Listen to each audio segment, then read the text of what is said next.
Joe, I don't know how much you want to break this game down. I mean, we can, and we probably should, Tennessee and Texas A&M. But A&M has lost their last two games.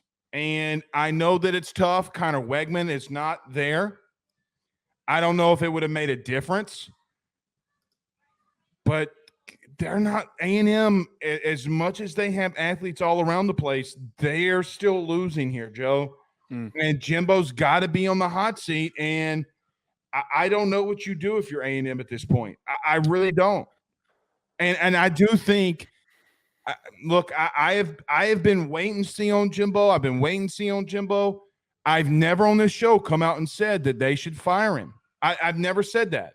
And I've given him the benefit of the doubt. Yeah. However, I'm not doing it anymore.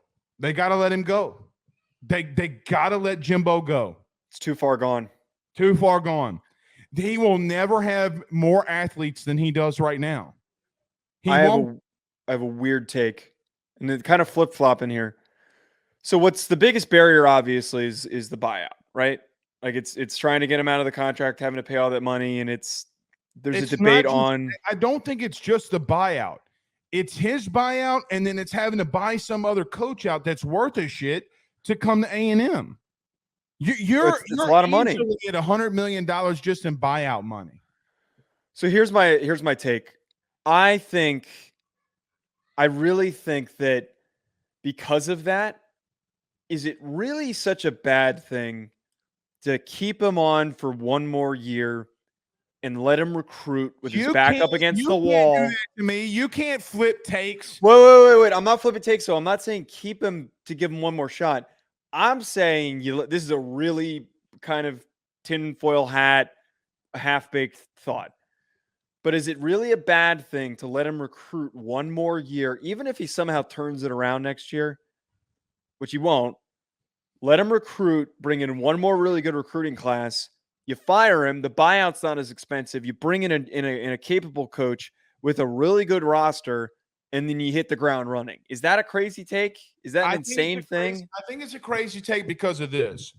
What boosters going to want to spend that much money on recruits when they're going to have to spend that much money to buy him out next year, which is $60 million? That's a good point, actually. And let me tell you something, because this is to the LSU fans. So listen to me. I know what's about to happen.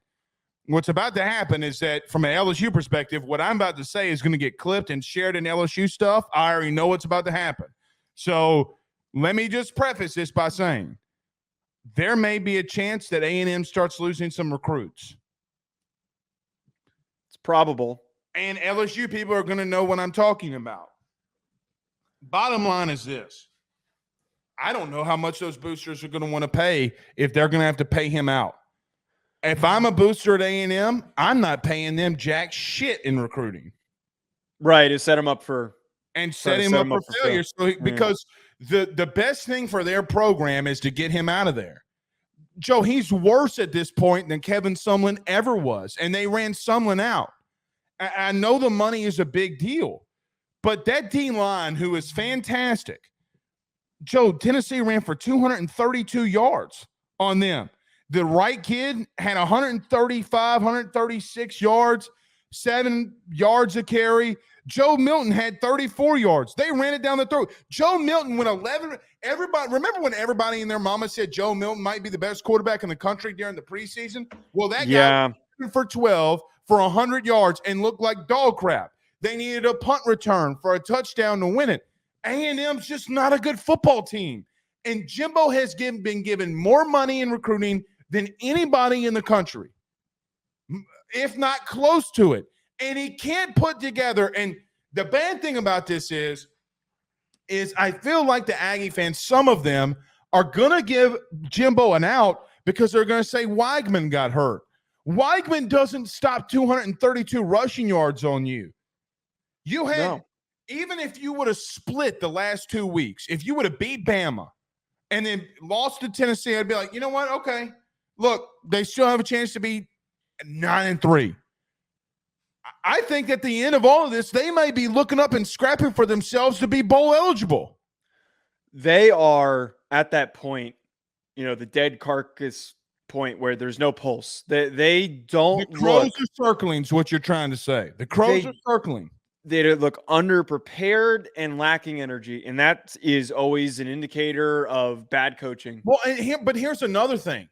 Not only is it bad coaching on some of this, people are questioning Petrino. You got sophomores and freshmen that have never played. Like, some of these dudes have never played, Joe. I mean, Tennessee, you want to know what Tennessee's defensive game plan was? We're going to sit a heat. Not at Max Johnson. They were doing things to confuse that offensive line. They got Basantis, who's a freshman. He's a right tackle. He should be playing at guard. He has no business being out there. And they blitzed all night. They came after him all night. And it didn't change a goddamn thing, one iota, because A&M's not well prepared, like you mentioned. You got – if money was not an object, which it is an object, because we're not stroking that $75 million check here, he's got to go. And you know what?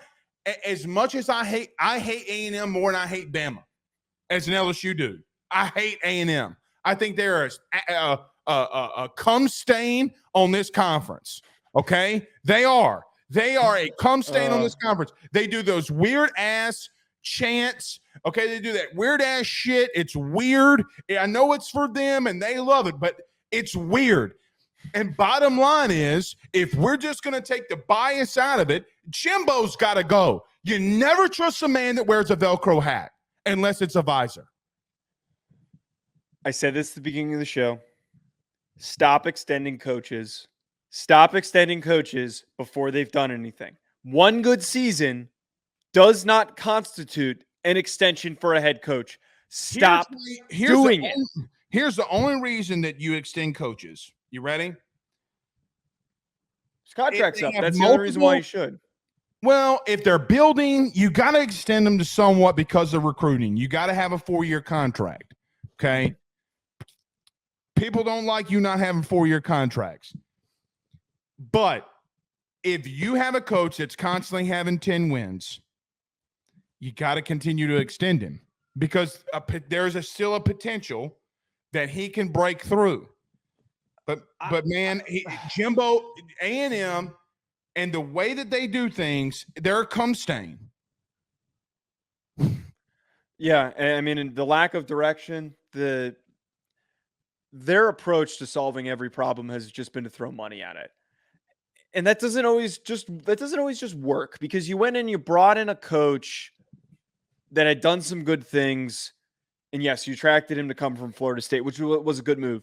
But him not succeeding for most of his early parts of his contract with a mediocre year during the COVID season, all that stuff happening, to extend him then was a mistake. You threw way too much money at him to keep him around. And then you've thrown money at recruits that does not always work in the NIL era.